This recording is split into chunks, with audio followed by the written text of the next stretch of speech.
తల్లి చెప్పిన మాటల్లో లాజిక్ ఉండడంతో, నీకు తెలియని వాళ్ళు ఎవరైనా ఏదైనా ఇస్తే అదేంటో తెలుసుకోకుండా తీసుకోకు విజయ్.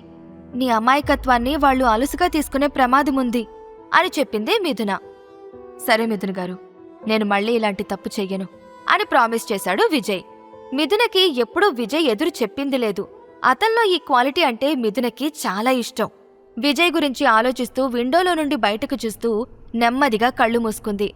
మిథునకి అబద్ధం చెప్పినందుకు విజయ్ మనసు చాలా బాధపడుతోంది. ఆమె వైపు ప్రేమగా చూస్తూ, నన్ను క్షమించండి మిథున గారు, మీకు అబద్ధం చెప్పడం తప్ప నాకు వేరే దారి కనిపించలేదు. మనోహర్ గారికిచ్చిన మాట నేను తప్పలేను కాబట్టి ఇంకో సంవత్సరం వరకు మీకు ఈ నిజాన్ని చెప్పలేను అని మనసులో అనుకుంటూ దుఃఖాన్ని దిగమింగాడు. ఈ ప్రశ్నలకు సమాధానాలు తెలుసుకోవాలంటే నెక్స్ట్ ఎపిసోడ్ వినాల్సిందే. క్రింద ఇచ్చిన లింక్ ని క్లిక్ చేసి పాకెట్ ఎఫ్ఎం యాప్ ని ఇన్స్టాల్ చేసుకోండి. Stay tune to pocket FM.